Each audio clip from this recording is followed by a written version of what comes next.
Business ആവശ്യാർത്ഥം കോഴിക്കോട്ടേക്ക് shift ചെയ്തതാണ്. ഇത് താജ് ഓഡിറ്റോറിയത്തിൽ 2016 കാലഘട്ടങ്ങളിൽ പ്രോഗ്രാം നടക്കുമ്പോൾ ഇവരുടെ ഡൈനിങ് ഹാളിൽ വെച്ച് ഈ ഇൻഡസ് വിവ കമ്പനിയുടെ പ്രോഗ്രാം ഞങ്ങൾ നടത്തിയിരുന്നു. അന്നും ഞങ്ങൾ പറയുമായിരുന്നു ഇതേ താജിൽ വെച്ച് ഒരു ഫുൾ ക്രൗഡിനെ വെച്ചുകൊണ്ടൊരു വലിയ പ്രോഗ്രാം ഞങ്ങൾ സംഘടിപ്പിക്കുമെന്ന്. ഒരുപാട് പ്രോഗ്രാമുകൾ ചെയ്തു. ആദ്യത്തെ പ്രോഗ്രാമുകൾക്ക് ഞാൻ വന്നിരുന്ന എൻ്റെ സ്വന്തം അപ്പാച്ചി RTR ബൈക്കിലായിരുന്നുവെങ്കിൽ 9 വർഷം കഴിഞ്ഞ് ഇന്ന് ഞാൻ വന്നത് എൻ്റെ സ്വന്തം മെർസിഡീസ് ബെൻസ് കാറിലാണ്.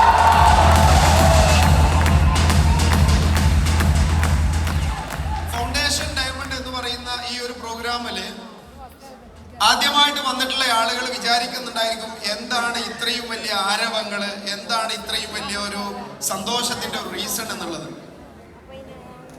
ഉത്തരം വളരെ ലളിതമാണ്. ഒരുപാട് കാര്യങ്ങൾ നിങ്ങൾ കേട്ടു, ഒരുപാട് കാര്യങ്ങൾ മനസ്സിലാക്കി. ഞാൻ വളരെ കുറച്ച് കാര്യങ്ങൾ നിങ്ങളുമായിട്ട് ഷെയർ ചെയ്യാൻ ആഗ്രഹിക്കുകയാണ്. വളരെ കുറഞ്ഞ സമയം. നിങ്ങളെല്ലാവരും വളരെ ശ്രദ്ധയോട് കൂടിയിട്ടിരിക്കണം. നമ്മുടെ നാട്ടില്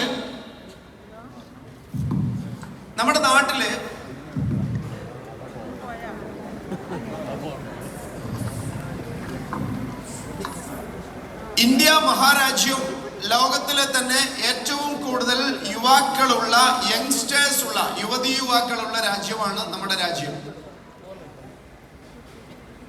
അഭ്യസ്ത വിദ്യരായ തൊഴിലില്ലാത്ത ചെറുപ്പക്കാർ ഏറ്റവും കൂടുതലുള്ളതും നമ്മുടെ രാജ്യത്ത് തന്നെയാണ്. ഇതിന്റെ അനന്തരഫലം എന്തായിരിക്കുമെന്ന് മനസ്സിലാക്കാൻ നമ്മൾ ഓരോരുത്തരും ശ്രദ്ധിച്ചാൽ നമുക്ക് മനസ്സിലാക്കാൻ പറ്റും. അഭ്യസ്ത വിദ്യരായ ചെറുപ്പക്കാർക്ക് തൊഴിൽ കിട്ടിയിട്ടില്ലെങ്കിൽ, അവർക്ക് ഒരു വരുമാന മാർഗം കിട്ടിയിട്ടില്ലെങ്കിൽ, അവരുടെ കുടുംബം നല്ല രീതിയിൽ മുൻപോട്ട് പോകാനുള്ള ഒരു അവസരം അവർക്ക് കിട്ടിയിട്ടില്ലെങ്കിൽ എന്ത് സംഭവിക്കുമെന്നുള്ളത് നമുക്കറിയാം. നിത്യേന പത്രത്തിൽ നമ്മൾ വായിച്ചുകൊണ്ടിരിക്കുന്നുണ്ട്. പലപ്പോഴും മയക്കുമരുന്നുകളിലേക്കും അതുപോലെ തന്നെ കൊലപാതകങ്ങളിലേക്കും അതുപോലെ മറ്റു ധ്രുവീകരണ ചിന്തകളിലേക്കും പ്രവർത്തികളിലേക്കും ഈ സൊസൈറ്റി, ഈ സമൂഹം മാറും. ഇതില്ലാതെ എങ്ങനെ ഈ യങ്സ്റ്റേഴ്സിനെ എങ്ങനെ നല്ല രീതിയിൽ നിലനിർത്താം എന്നുള്ളതിനെ കുറിച്ച് ഗവൺമെന്റ് തലത്തിൽ പോലും ആലോചന നടന്നതിന്റെ അടിസ്ഥാനത്തിലാണ് ഇന്ന് ഞാനും നിങ്ങളും നിയമപരമായി ചെയ്യുന്ന ഈ ഒരു ഡയറക്ട് സെല്ലിംഗ് ഇൻഡസ്ട്രി. കേരളത്തിലാണ് ആദ്യമായിട്ട് ഗൈഡ് ലൈൻ വന്നത്. ഇന്ത്യയിൽ ഇത് നിയമം വന്നു. എല്ലാ രീതിയിലും നിയമപരമായ പ്രൊട്ടക്ഷൻ നൽകി ഗവൺമെന്റ് ഇതിനെ പ്രൊട്ടക്ട് ചെയ്യുന്നു. എന്താണ് ഈ മേഖലയുടെ പ്രത്യേകത? പലപ്പോഴും ആളുകൾ അറിയാൻ ശ്രമിക്കുന്ന ഒരു കാര്യമാണ് എന്താണ് ഈ ബിസിനസ് മോഡൽ എന്നുള്ളത്. പലപ്പോഴും പലർക്കും അറിയാത്തൊരു കാര്യമാണ്. പലരും ഈ മേഖലയെ കുറിച്ച് തെറ്റിദ്ധരിക്കപ്പെട്ടിട്ടുണ്ട്. അതിന്റെ റീസൺ എന്താന്ന് വെച്ച് കഴിഞ്ഞാല് വെറുതെ ഇരുന്ന് പൈസ ഉണ്ടാക്കാൻ പറ്റുന്ന ഒരു മേഖലയാണ് എന്നാണ് പലരും ധരിച്ചിട്ടുള്ളത്. ഇത് അങ്ങനത്തെ ഒരു മേഖലയല്ല. എന്താണ് ഈ മേഖലയുടെ പ്രത്യേകത? ഈ മേഖലയുടെ പ്രത്യേകത നമുക്കറിയാം. നിലവിൽ നമ്മളെ വീട്ടിലേക്ക് ആവശ്യമുള്ള ഉൽപ്പന്നങ്ങളും സേവനങ്ങളും ഒക്കെ നമ്മൾ വാങ്ങിച്ചു കൊണ്ടിരിക്കുന്നത് കൺവെൻഷണൽ ഡിസ്ട്രിബ്യൂഷൻ സിസ്റ്റം എന്ന പരമ്പരാഗത കച്ചവട രീതിയിലൂടെയാണ്. കൺവെൻഷണൽ ഡിസ്ട്രിബ്യൂഷൻ സിസ്റ്റത്തിലൂടെ വീട്ടിലേക്ക് ആവശ്യമുള്ള ഒരു ഉൽപ്പന്നം നമ്മൾ വാങ്ങിക്കുമ്പോൾ 30% ഉൽപാദക ചെലവ് വരുന്ന ഒരു പ്രൊഡക്റ്റ് 100 രൂപ കൊടുത്ത് 100% പണം കൊടുത്ത് നമ്മൾ ഉൽപ്പന്നം വീട്ടിലേക്ക് വാങ്ങിക്കുമ്പോൾ അവിടെ നമ്മൾ എന്നും ഉപഭോക്താവ് മാത്രമായിട്ട് നിൽക്കുന്നു. അതാണ് കൺവെൻഷണൽ ഡിസ്ട്രിബ്യൂഷൻ സിസ്റ്റം അഥവാ നിലവിൽ നമുക്കൊക്കെ അറിയാവുന്ന ട്രഡീഷണൽ കച്ചവട രീതി. എന്നാൽ കാലഘട്ടം മാറി, ടെക്നോളജി വളർന്നു, ഒരുപാട് മാറ്റങ്ങൾ വന്നതിന്റെ അടിസ്ഥാനത്തില് നമ്മുടെ നാട്ടില് പുതിയൊരു സംവിധാനം വന്നു, കൺസ്യൂമർ ഡിസ്ട്രിബ്യൂഷൻ സിസ്റ്റം. എന്താണ് കൺസ്യൂമർ ഡിസ്ട്രിബ്യൂഷൻ സിസ്റ്റത്തിന്റെ പ്രത്യേകത? കൺവെൻഷണൽ ഡിസ്ട്രിബ്യൂഷൻ സിസ്റ്റത്തില് കസ്റ്റമർ എന്നും കസ്റ്റമർ ആണെങ്കിൽ, കൺസ്യൂമർ ഡിസ്ട്രിബ്യൂഷൻ സിസ്റ്റത്തില് കസ്റ്റമർ എന്നും കസ്റ്റമർ അല്ല, കസ്റ്റമർക്ക് വിതരണക്കാരനാവാനുള്ള ലൈസൻസ് കമ്പനി കൊടുക്കുന്നു എന്നുള്ളതാണ്.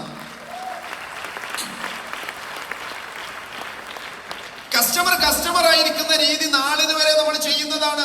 എന്നെ ഇത്രയും കാലം ഞാൻ എന്ത് ചെയ്തിട്ടുണ്ട്? വീട്ടിലേക്ക് ആവശ്യമുള്ള സാധനങ്ങൾ വാങ്ങിച്ചിട്ടുണ്ട്. വീട്ടിലേക്ക് ആവശ്യമുള്ള സാധനങ്ങൾ വാങ്ങിച്ചപ്പോ ഞാൻ എന്നും ഉപഭോക്താവ് മാത്രമായിരുന്നു. ഇതിന് ഗുണം കിട്ടുന്നത് ആർക്കാണ്? മുമ്പേ തന്നെ സമ്പന്നന്മാരായ ഇടനിലക്കാരും പരസ്യക്കാരും ഉണ്ട്. അവർക്കാണ് ഞാൻ വാങ്ങിച്ച ഉൽപ്പന്നത്തിന്റെ അല്ലെങ്കിൽ ഈ സാധനങ്ങളുടെ ഒക്കെ മുഴുവൻ വിഹിതവും അവർക്കാണ് ചെന്നെത്തിയത്. ഇത് തന്നെയാണ് നാളിതുവരെ നമ്മളൊക്കെ കേട്ട് പരിചരിച്ചിട്ടുള്ള രീതി എന്ന് പറയുന്നത്. പുതിയ സംവിധാനത്തിന്റെ പ്രത്യേകത എന്താണ്?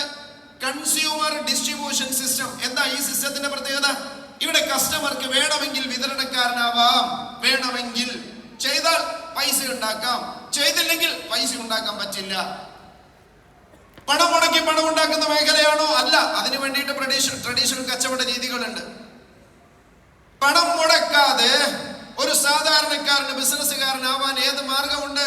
നിങ്ങളുടെയൊക്കെ കയ്യിൽ മൊബൈൽ ഫോൺ ഉണ്ട്, 5G കണക്ഷൻ ഉണ്ട്, ഡാറ്റയുണ്ട്, ചാറ്റ് ജിപിടിയും ഗൂഗിളും അടക്കം ഒരുപാട് സംവിധാനങ്ങളുണ്ട്. ലോകത്തൊരു സാധാരണക്കാരന് ബിസിനസ്സുകാരനായി മാറാൻ, ലോകത്തൊരു സാധാരണക്കാരന് എന്റർപ്രണറായി മാറാൻ വേറെ ഏത് അവസരമുള്ളത്? എന്റെ ഫാദർ ഒരു കർഷകനായിരുന്നു, ബിസിനസ്സുകാരനല്ല. ഫാദറിന്റെ ഫാദർ ഒരു കർഷകനായിരുന്നു, ബിസിനസ്സുകാരനല്ല. മുഹമ്മദ് അലിക്ക് എങ്ങനെ ബിസിനസ്സുകാരനാവാൻ പറ്റി? പുതിയ സംവിധാനം ഉപയോഗപ്പെടുത്താൻ ഞാൻ തയ്യാറായി. 9 വർഷം മുമ്പ് എന്റെ കയ്യിൽ കിട്ടുമ്പോൾ 14.5 ലക്ഷം രൂപ കടബാധ്യതയായിട്ട് നിൽക്കുന്ന ഒരു വ്യക്തിയായിരുന്നു ഞാൻ. കല്യാണം കഴിഞ്ഞു, വീട്ടിലെ കാര്യങ്ങളൊക്കെ ഭംഗിയായിട്ട് നടക്കണം. ബികോം കഴിഞ്ഞു, ഫിനാൻഷ്യൽ അക്കൗണ്ടിംഗ് ഡിപ്ലോമ കഴിഞ്ഞു. ജോലി അന്വേഷിച്ച് ഇറങ്ങിയപ്പോഴാണ് എനിക്ക് കാര്യം മനസ്സിലായത്, നല്ല ജോലി കിട്ടണമെങ്കിൽ എക്സ്പീരിയൻസ് വേണം, എക്സ്പീരിയൻസ് കിട്ടണമെങ്കിൽ നല്ല ജോലി വേണം. ഇത് പറ്റില്ല എന്ന് മനസ്സിലാക്കിയപ്പോൾ കിട്ടാവുന്ന നല്ല മേഖലകളെ കുറിച്ച് ഞാൻ പഠിച്ചു. അന്ന് സോളാറിനെ കുറിച്ച് ഞാൻ അനലൈസ് ചെയ്തിട്ടുണ്ട്. 2016 മുമ്പ് സോളാർ മേഖല തുടങ്ങുന്നതിനെ കുറിച്ച് ഞാൻ അനലൈസ് ചെയ്തിട്ടുണ്ട്. ബയോഗ്യാസിനെ കുറിച്ച് ഞാൻ അനലൈസ് ചെയ്തിട്ടുണ്ട്. കൺസ്ട്രക്ഷൻ മേഖലയെ കുറിച്ച് ഞാൻ അനലൈസ് ചെയ്തു, ചർച്ച ചെയ്തു. പക്ഷെ എനിക്ക് മനസ്സിലായി, എവിടെയൊക്കെ ഫണ്ട് ഇറക്കാൻ ആള് വേണം, വേറെ ആളുടെ ഫണ്ട് വെച്ച് ഞാൻ ചെയ്യണം. എനിക്ക് എന്റേതായ ലെവല് വെച്ച് എന്റെ കഴിവ് ഉപയോഗിച്ച് എനിക്ക് ഡെവലപ്പ് ചെയ്യാൻ പറ്റുന്ന, എനിക്ക് വളർത്താൻ കഴിയുന്ന മേഖല ഏതുണ്ട്, ഞാൻ അതിനെക്കുറിച്ചാണ് പഠനം നടത്തിയത്.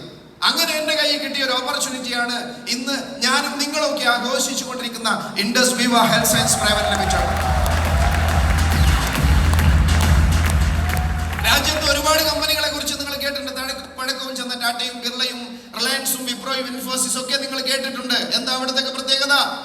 ആ കമ്പനി പോലെ ഒരു കമ്പനി തന്നെയാണ് ഇൻഡസ് വിവ. പക്ഷേ ഇൻഡസ് വിവയിൽ കസ്റ്റമർ മാത്രമല്ല, വിതരണക്കാരനാവാനുള്ള ലൈസൻസ് കൂടി ഇൻഡസ് വിവ കമ്പനി തരുന്നു. വേണമെങ്കിൽ ചെയ്യാം, വേണ്ടെങ്കിൽ ചെയ്യണ്ട.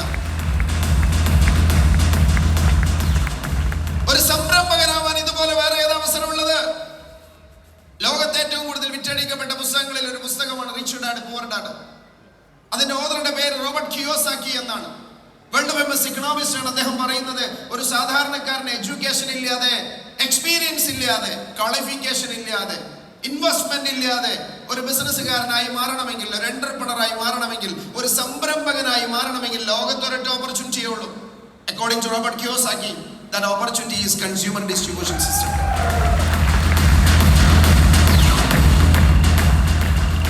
നമ്മൾ പറയും, ഇതുപോലെ ഒരുപാട് കമ്പനികൾ കേട്ടിട്ടുണ്ടല്ലോ, ഒരുപാട് കമ്പനികൾ കേട്ടു, ഒരുപാട് കമ്പനികൾ ഇന്ന് ഇല്ല. എന്താ കാരണം? അന്ന് നിയമം ഇല്ലായിരുന്നു. ഇപ്പൊ നിയമമുണ്ടോ? ഓ യെസ്, ഇപ്പൊ നിയമമുണ്ട്.